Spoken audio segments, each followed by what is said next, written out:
Turma, eu queria trabalhar com vocês hoje um tema muito comum na teologia, mas que tem que ver com o evento que teremos hoje de batismo. E o tema que eu quero lidar com vocês é o que está aí no quadro. Poderia ser do Ocidente e do Oriente, mas eu optei por colocar do Ocidente ao Oriente. E é um texto que nós vamos trabalhar hoje por conta de um dia tão especial, que é a cerimônia do batismo do Jim e do Yuki. E eu cheguei nesse texto, então, pensando muito em vocês, na família de vocês. Noboru, vocês sabiam que o nome do Noboru é Josué? Vocês sabiam disso? Sabiam? Quem está descobrindo isso agora, né? É Josué Noboru Saito, né? Então você pode chamá-lo de Josué, mas a gente chama de Noboru. E para os íntimos é Nobis, né?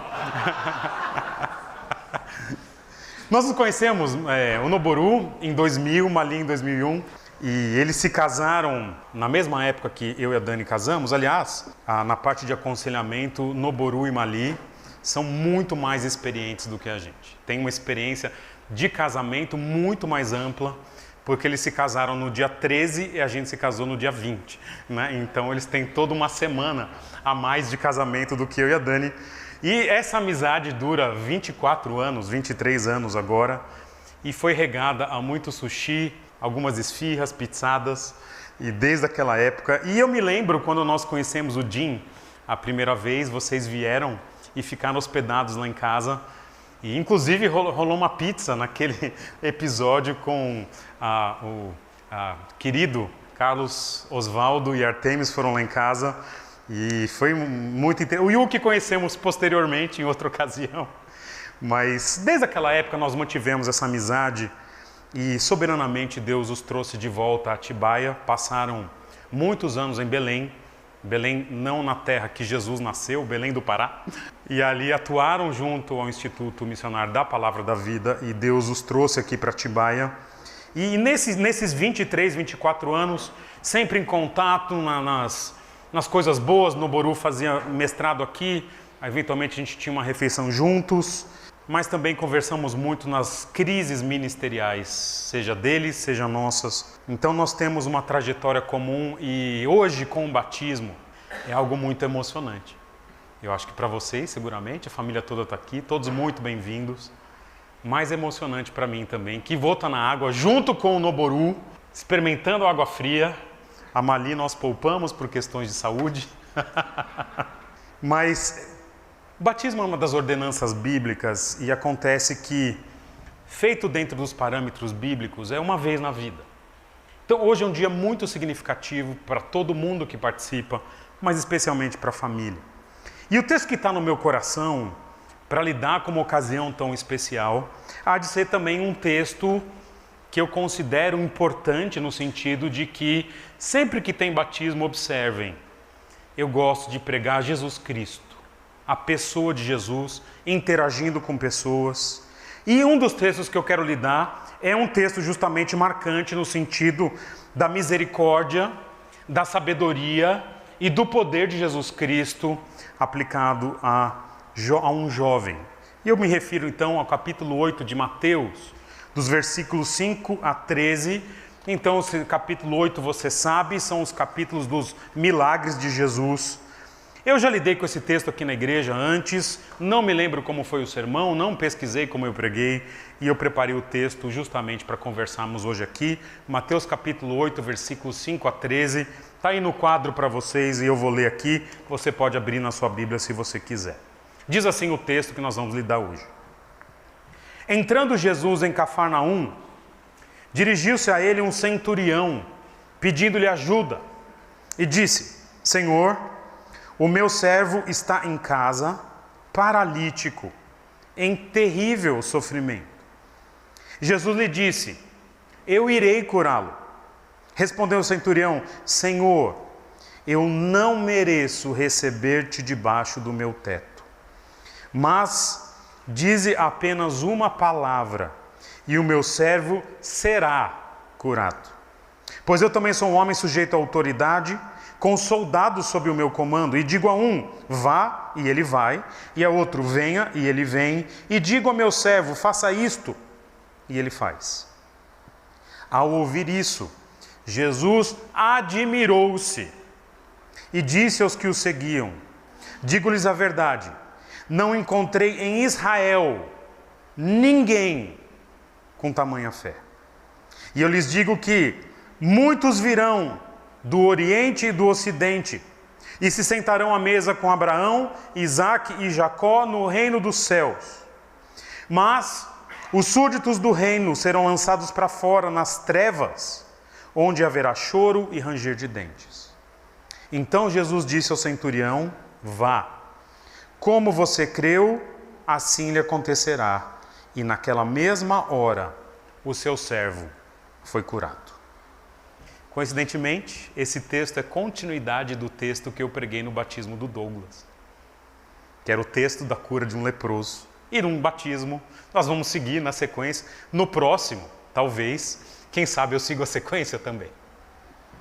Mas o que nós vamos fazer aqui? Nós vamos observar a figura do centurião.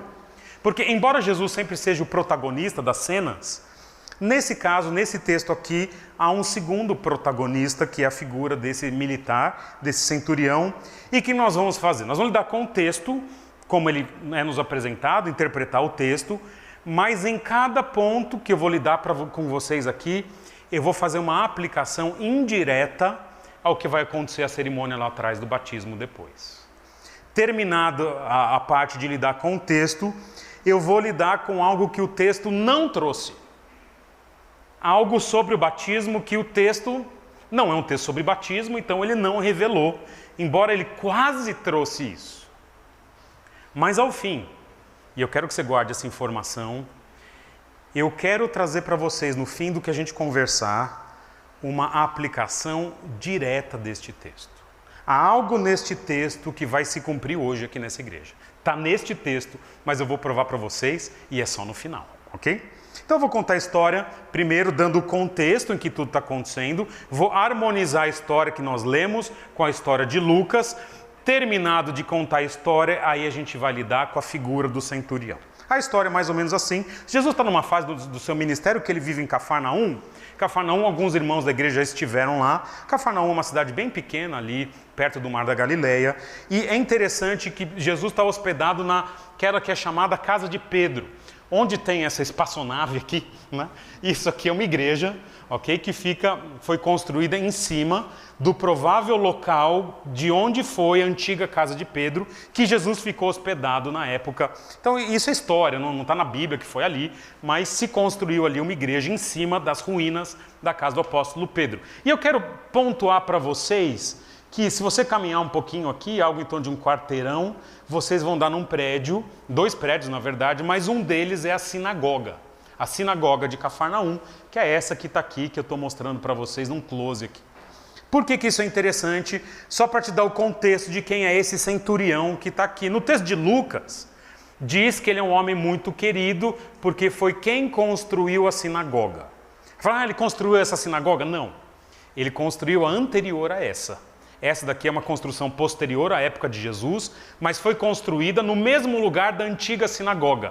Então nós estamos olhando o lugar onde esse centurião do texto construiu aqui a sinagoga, ok? Então esse é o camarada que nós estamos olhando. E se você abrir comigo Lucas capítulo 7, se você puder, abra comigo, eu não projetei aqui, Lucas capítulo 7, versículos 1 a 5, nos dá um pouquinho a ideia de um outro evangelista do que está acontecendo nessa cena e explica essa questão toda da sinagoga que eu falei para vocês. Lucas capítulo 7, você está com o celular, procura aí, senão você pega no seu texto aí. Diz assim, Lucas 7, 1 a 5. Tendo terminado de dizer tudo isso ao povo, Jesus entrou em Cafarnaum, essa cidadezinha que nós estamos vendo aqui. Ali estava doente, quase à morte, o servo de um centurião, a quem o seu senhor estimava muito. Ele ouviu falar de Jesus e enviou-lhes alguns líderes religiosos dos judeus, pedindo-lhe que fosse curar o seu servo.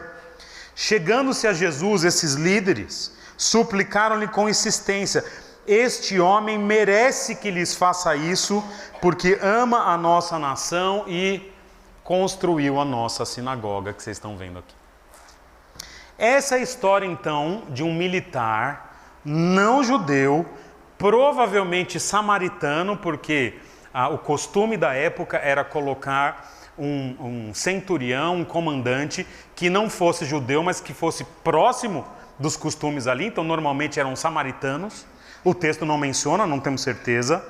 E pela linguagem que é usada para o centurião aqui, provavelmente centurião seria o equivalente a um capitão. Mas pela linguagem que é usada, possivelmente esse era um general. Alguém que comandava algo em torno de 1000 homens. Então, um homem de posses, constrói uma sinagoga, um homem importante, um homem querido entre os líderes religiosos, o que era muito raro para um estrangeiro, fosse ele grego, romano ou especialmente samaritano, mas é um indivíduo que tem um coração enorme. Porque o texto de Mateus vai dizer que entrando Jesus em Cafarnaum, dirigiu-se ele um centurião pedindo ajuda. E disse: Senhor, meu servo está em casa, paralítico em terrível sofrimento. E o texto de Lucas, no versículo 2, diz: ali estava doente, quase à morte, o servo de um centurião, a quem o seu senhor estimava muito. Ainda dando o contexto dessa história, então, é esse homem importante que tem um servo. Pela palavra que é usada em Mateus, provavelmente esse é um garoto. No fim da sua infância, no começo da adolescência, e este garoto, vai dizer o texto, estava grave, quase morrendo. Turma, essa é uma época em que estar doente é algo que traz absoluta desesperança.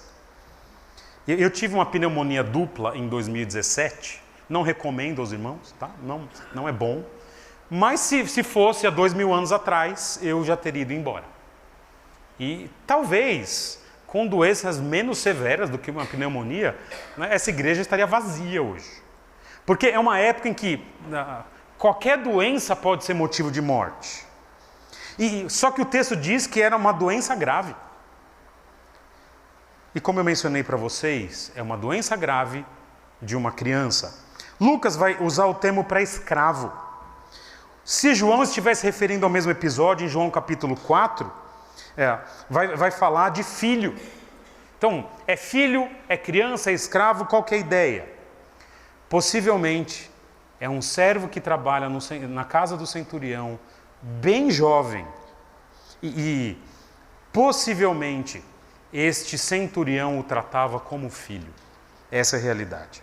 Então, nós temos esse homem em uma situação de angústia, um escravo muito estimado, uma criança, paralisado em uma cama, e o centurião percebe ali o seu sofrimento. Uma criança em agonia. E nesse desespero, então, ele aciona Jesus.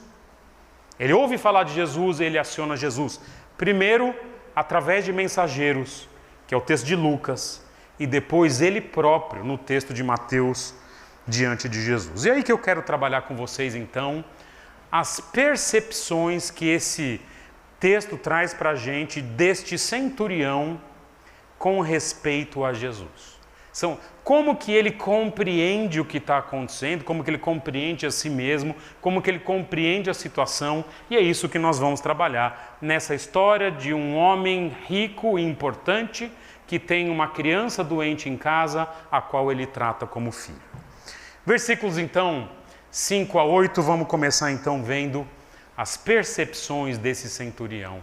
Entrando Jesus em Cafarnaum, dirigiu-se a ele o centurião pedindo-lhe ajuda e disse: Senhor, o meu servo está em casa, minha criança está em casa, paralítico e em terrível sofrimento. E Jesus lhe disse: eu irei curá-lo.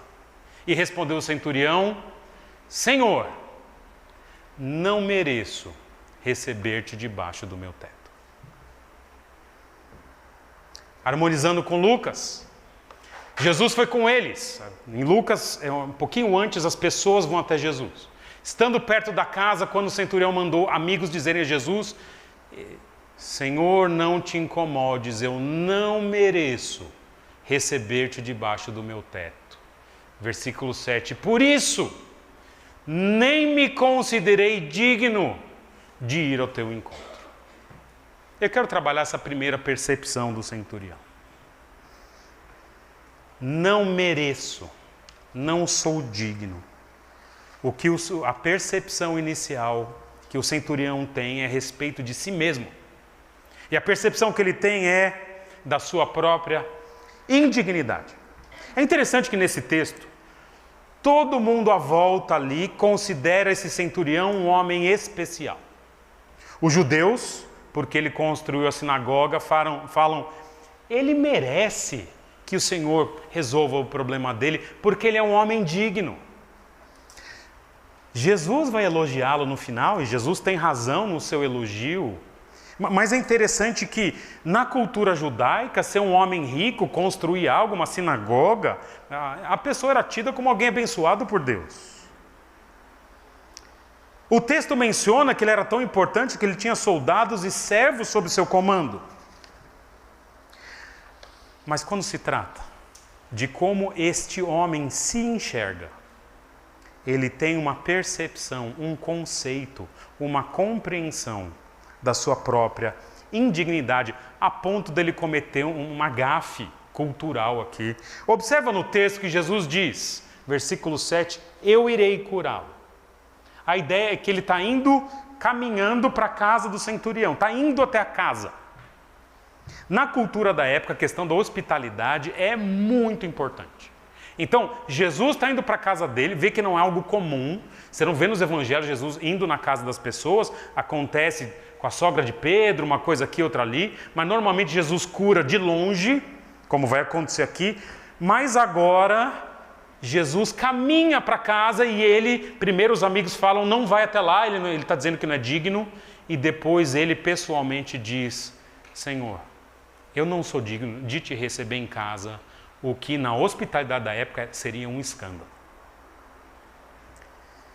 Turma, essa percepção da própria indignidade é algo fantástico nesse homem. Antigamente, pessoas que se achavam justas diziam assim, eu não bebo, não fumo, nunca matei, nunca roubei, nunca adulterei. Já ouviram essa?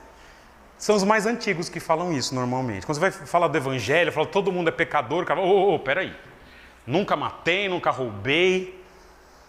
O nosso trabalho naquela época era mostrar para essas pessoas que o pecado é uma questão de motivação, das pequenas coisas.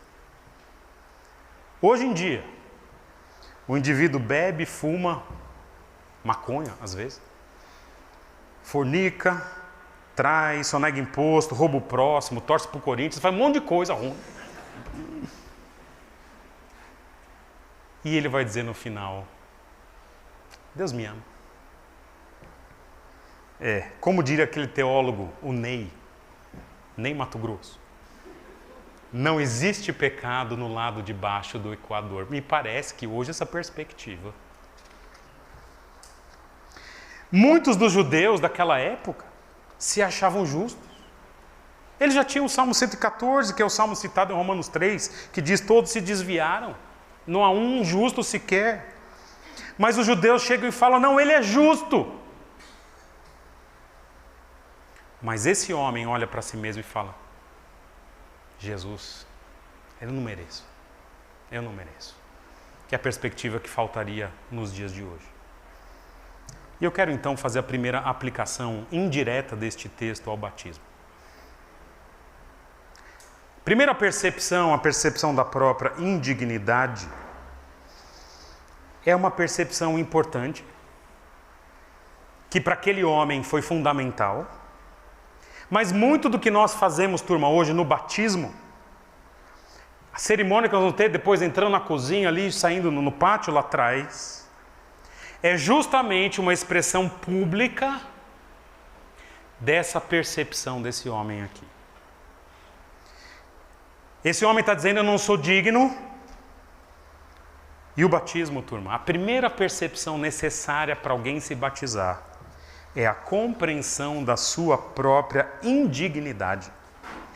Turma, um batismo é uma declaração pública, explícita, sonora, um outdoor, que está dizendo que aqueles que estão sendo batizados estão dizendo, Senhor, eu não sou digno, eu sou um pecador. E a expressão disso é que eu estou me batizando. De onde você tira isso, Pedro? Texto que nós conversamos hoje, meninos. Hoje não, essa semana. Atos 22:16, quando Paulo se converte, Ananias chega para ele e fala assim: e Paulo precisa. E agora, Paulo, o que está esperando? Levante-se, seja batizado e lave seus pecados. Invocando o nome do Senhor. Ou então 1 Coríntios capítulo 6, versículo 9, não se escandalize com a lista de pecados. 1 Coríntios 6, 9 diz assim: vocês não sabem que os perversos não herdarão o reino de Deus? Não se deixem enganar. Olha a lista: nem imorais, nem idólatras, nem adúlteros, nem homossexuais passivos ou ativos, nem ladrões, nem avarentos, nem alcoólatras, nem caluniadores, nem trapaceiros herdarão o reino de Deus. Fala, rapaz, verdade. E aí versículo 11 ele diz assim: assim foram alguns de vocês, mas vocês foram lavados. E esse lavados, muitos comentaristas dizem, é uma referência ao batismo. Foram santificados. Não que o batismo salve, eu vou lhe dar, ou lave. O batismo representa a lavagem. Mas vocês foram santificados, justificados, em nome do Senhor Jesus Cristo e no Espírito do nosso Deus. É por isso que nós usamos a água no batismo. E a água, ela, na Escritura, representa esse processo de limpeza dessa sujeira espiritual, dessa indignidade. E eu acho que Batista peca bastante, porque Batista usa bastante água. E nessa perspectiva, hoje a turma se acha tão pouco pecadora que daqui a pouco vão estar se batizando com lencinho umedecido, né? Mas nós não. Eu vendo ali a piscina se encher, estamos eu e Noboru ali na sexta-feira, com um pouquinho de água, e eu falei, Noboru, não vai ser suficiente, cara. Só os meus pecados já ia a piscina inteira. Se juntar os meus e os seus, aí precisa ser uma piscina olímpica. Dos meninos não conta. São alguns, mas não são muitos. Mas o batismo é esse reconhecimento de uma profunda indignidade e sujeira que precisou ser lavada de nós.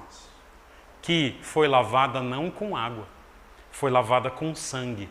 Mas a água é um símbolo exterior de algo que aconteceu no interior, que tem que ver com a nossa profunda indignidade e pecaminosidade diante do Senhor. E essa é a primeira percepção desse centurião, a percepção de sua própria indignidade. Mas o texto segue, e quando o texto segue, nós vemos uma segunda percepção, versículos 8 e 9. Respondeu o centurião: Senhor, não mereço receber-te debaixo do meu teto, percebendo sua indignidade. Mas dize apenas uma palavra e o meu servo será curado. Pois eu também sou um homem sujeito à autoridade, com soldados sob o meu comando, e digo a um, vá, e ele vai, e a outro, venha, e ele vem, e digo ao meu servo, faça isto, e ele faz. Sim, ele percebe a sua própria indignidade, ao dizer que não merece receber Jesus, mas ele percebe algo nesse texto. Ele tem uma percepção da plena autoridade de Jesus. Diz ali no texto, dize apenas uma palavra e ele será curado, pois eu também sou um homem sujeito à autoridade. Sabendo que ele é indigno, ele então olha para Jesus. E o que ele vê em Jesus é bem diferente de como ele se enxerga. E é interessante que, embora ele se ache indigno, ele não se acha indigno diante de todos. Porque ele tem servo, ele recebe os judeus em casa, ele se acha indigno diante de Jesus. É diante de um homem que tem autoridade. E veja como a coisa se processa aqui nesse texto. Turma, primeiro, versículo 8, ele diz, Senhor. Senhor não é uma saudação que a gente faria com pessoas mais velhas, que eventualmente a gente usa aqui na igreja. Senhor aqui tem um significado um pouco maior, pode significar no contexto de autoridade algo equivalente a um Vossa Excelência, mas normalmente no contexto dos evangelhos é um reconhecimento de um poder e de uma autoridade sobrenatural, e especialmente para um romano ou alguém que serve o exército romano, no sentido de que em Roma era necessário que as pessoas dissessem, no sentido mais divino possível, César é Senhor, que é uma equivalência à divindade do imperador. Então, quando ele chega e fala Senhor para Jesus, ele está reconhecendo esse homem tem uma autoridade inigualável. As Escrituras sim chamam Jesus de rei. 1 Timóteo 6,15, Deus fará cumprir no seu devido tempo, pois Ele é o bendito e único soberano, o Rei dos reis e Senhor dos senhores.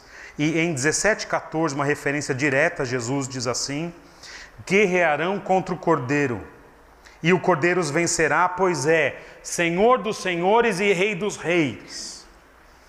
E o texto de Apocalipse 19,16, que alguns brincam que é a tatuagem que Jesus tem, que diz assim, em seu manto e em sua coxa está escrito este nome, Rei dos reis e Senhor dos senhores. E o mesmo centurião, ou um general, com 1000 homens no seu comando, entende que em se tratando de Jesus, Jesus tem uma autoridade inigualável, a ponto de com uma palavra tudo mudar. Com uma palavra, a doença vai embora. Com uma palavra, a tempestade se acalma, que inclusive é o contexto do que vai acontecer nos capítulos 8 e 9. E com uma palavra, um servo de cama, ele é curado. Interessante que em Mateus, existem 2 milagres que Jesus realiza à distância. Este, de Mateus 8, e um outro milagre em Mateus capítulo 15, naquele episódio em que a mulher cirofenícia tem uma filha que está endemoniada e ela vai diante de Jesus e implora pela cura da filha, pela libertação da filha. E Jesus diz que veio para as ovelhas de Israel e ela argumenta com Jesus e fala de migalhas e cachorrinhos. Bem, vocês entendem qual passagem é. As 2 vezes em que Jesus faz uma cura com uma palavra à distância é com o servo do centurião e com a filha dessa mulher. E algumas semelhanças são interessantes. Primeiro, os 2 não são judeus. Nem o centurião, nem essa mulher. Mas os 2 são curas realizadas sobre curas e o poder de Jesus sobre crianças. A filha da mulher é bebê ainda. Mas são pessoas que são desprezadas na cultura. São gentios, né? Um centurião e uma mulher. E mais, nas 2, tanto a mulher quanto este homem dizem Senhor, reconhecem a autoridade de Jesus. É bem interessante, são as 2 passagens em que a autoridade de Jesus é manifesta à distância. Meninos, eu quero fazer mais uma aplicação indireta dessa questão da autoridade no batismo. Turma, o batismo representa a lavagem dos pecados, mas o batismo também é uma declaração viva de que Jesus ele é autoridade sobre a igreja. O texto em que nós relacionamos batismo à autoridade de Jesus é o texto de Mateus 28, versículos 18 a 20, que diz assim, ouçam, podem ler aí se quiserem, Mateus 28, 18 a 20. Então Jesus aproximou-se deles e disse, foi-me dada toda a autoridade no céu e na terra. Foi-me dada toda a autoridade. E agora ele completa, portanto vão e façam discípulos de todas as nações, batizando-os em nome do Pai, do Filho e do Espírito Santo. Interessante, hein? Jesus relaciona diretamente a sua autoridade ao batismo, porque ele tem autoridade, ele manda pregar e fazer discípulos, e porque ele tem autoridade, ele manda que esses discípulos se batizem. Assim, meninos, nós vamos fazer hoje em respeito à autoridade de Jesus. Tudo aquilo que pessoas que se submetem a ele deveriam fazer.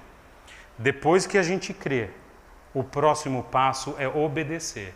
E isso começa no batismo. Se temos pessoas aqui da igreja de qualquer idade que creram em Jesus, o próximo passo é obedecer. Como? através do batismo, porque Jesus colocou o batismo sob a sua autoridade. E essa é a segunda percepção, que é a percepção da plena autoridade de Jesus.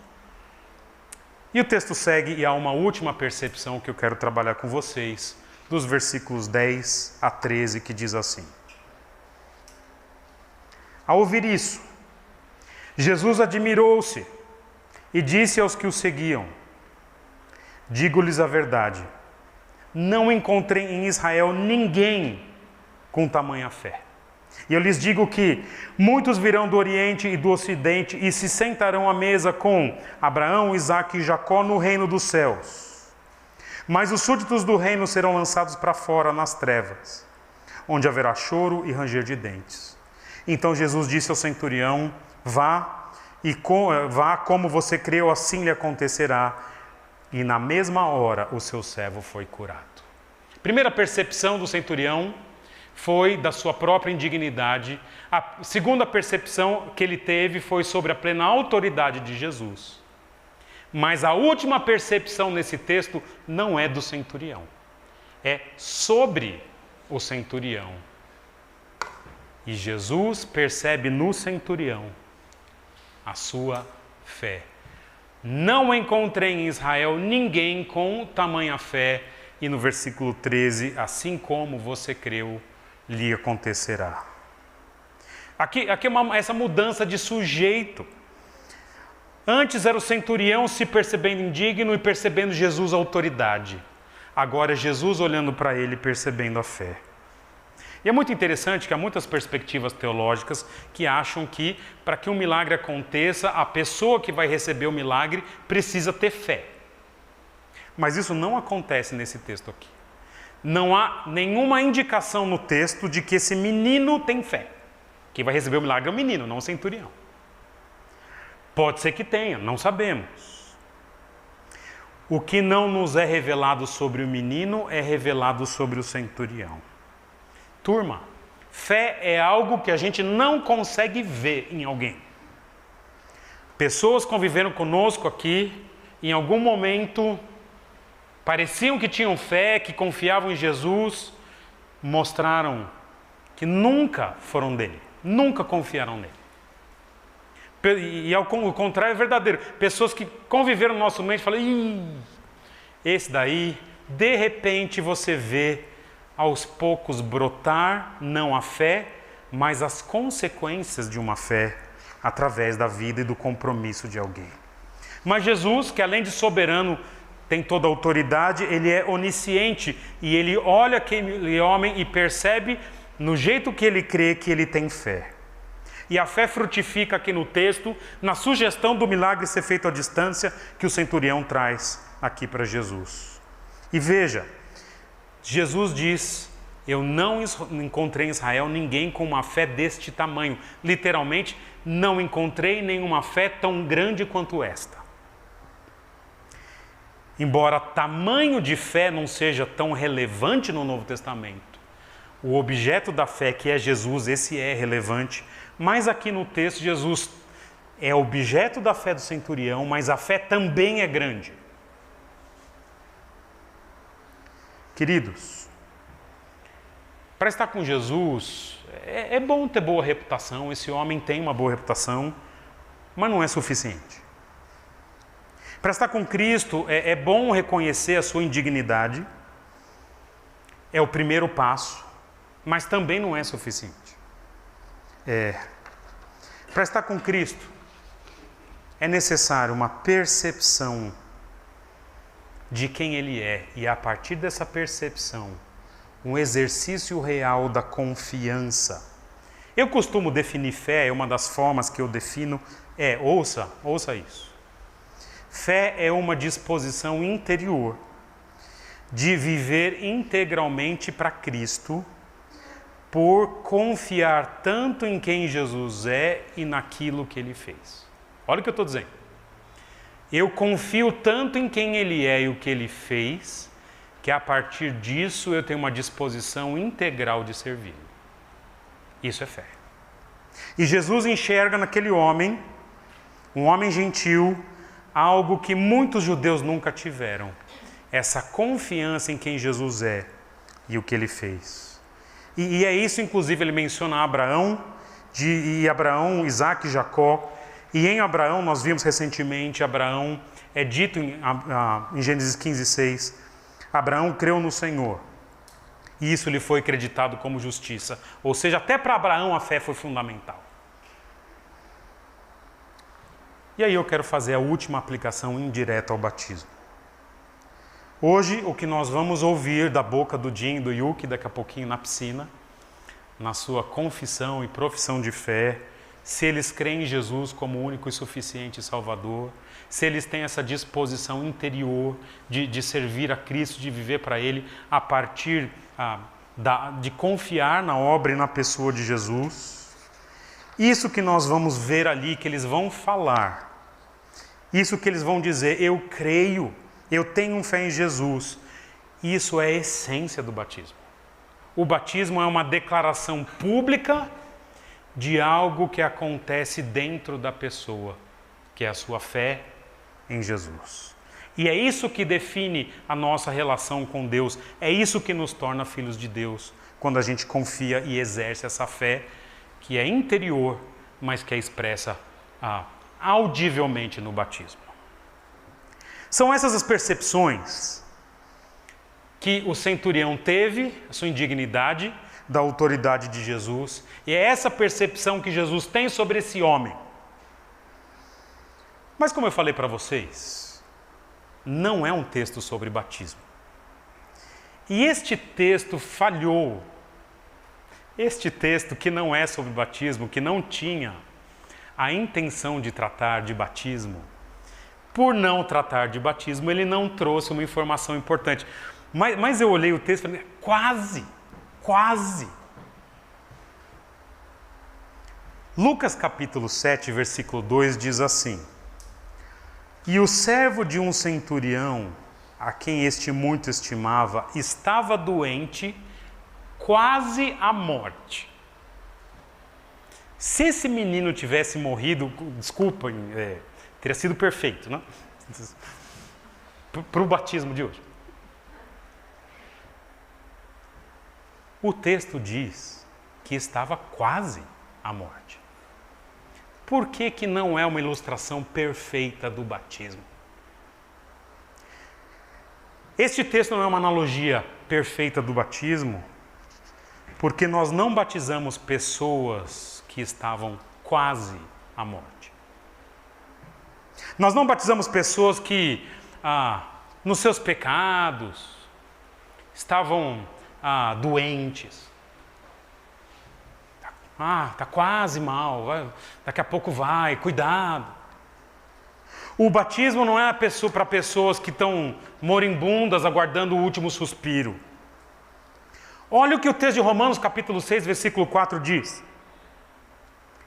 Fomos, pois, sepultados com ele na morte pelo batismo, para que, como Cristo foi ressuscitado dentre os mortos, pela glória do Pai, assim também andemos nós em novidade de vida, porque, se fomos unidos com Ele na semelhança da sua morte, certamente o seremos também na semelhança da sua ressurreição. O que eu estou dizendo? Turma, o batismo não é para pessoas que estavam quase morrendo. O batismo é para pessoas que estavam mortas. Por isso, inclusive, nossa igreja pratica o batismo por imersão. Porque na imersão fica clara, uma representação clara de que o indivíduo morreu, estava morto, estava ali nos seus pecados, estava ali. E ele ressuscita para a nova vida. Isso é o batismo. É por isso que a gente pratica dessa forma, respeitando outras igrejas, outras tradições, mas a gente acredita assim, no batismo há uma representação de que Jim e Yuki, vocês estavam mortos, mas Deus os vivificou pela fé. E é isso que nós vamos demonstrar ali na piscininha que nós montamos. mostrando que agora vocês vivem e vivem para Cristo. São essas as percepções indiretas do texto sobre o batismo, nesse reconhecimento da própria indignidade, na percepção de que Jesus é autoridade e Ele manda o batismo, e é uma expressão pública de fé, e o que não está no texto, que é uma expressão da morte e da ressurreição. Mas eu falei algo para vocês no começo e eu quero voltar. Tudo isso foi aplicação indireta. Indireta. Só que se você olhar o texto comigo, versículo 11, há uma profecia nesse texto aqui.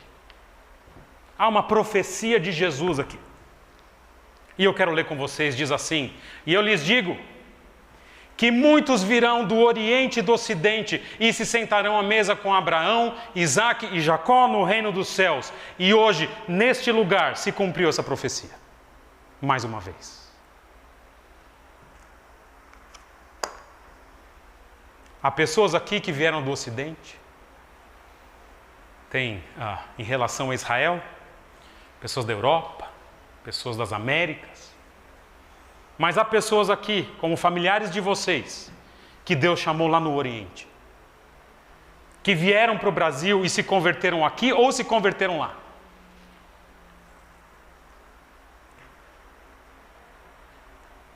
Se talvez a família de vocês tivesse ficado no Japão, olhando as estatísticas, dificilmente todos estariam aqui louvando o nome do Senhor, no batismo do Jim e do Yuki.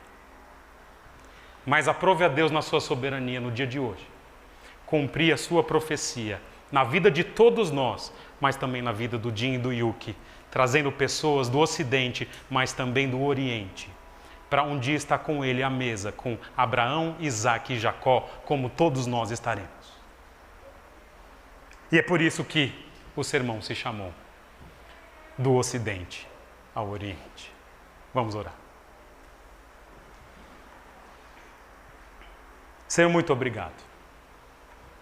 Porque o que nós vamos celebrar aqui como igreja, essa cerimônia tão significativa, que é o batismo, é uma representação, em primeiro lugar, de que Jim e Yuki precisaram ser lavados, perdoados, porque estavam nas suas misérias e pecados.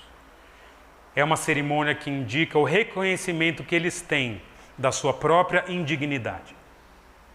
Obrigado também, Senhor, porque hoje é o reconhecimento que eles têm de que Jesus é a autoridade máxima sobre a vida deles e que eles estão dispostos a obedecer. Mas também uma expressão pública do Jim e do Yuki, de que eles têm dentro deles a fé que salva, que confia em quem Jesus é e no que Jesus fez. Mas obrigado também porque nós vamos demonstrar fisicamente o que aconteceu espiritualmente neles, que foi a morte e a ressurreição. E finalmente, muito obrigado, porque lá atrás, através dos avós e dos pais e de quem mais o Senhor trouxe lá do Oriente, nós estamos vendo que eles sentarão um dia à mesa com Abraão, Isaque e Jacó, e todos diante do Cordeiro, adorando e fazendo aquilo que até muitos dos judeus jamais farão. Obrigado por uma graça que alcança pessoas do mundo todo. Obrigado por nosso tempo aqui, em nome de Jesus. Amém.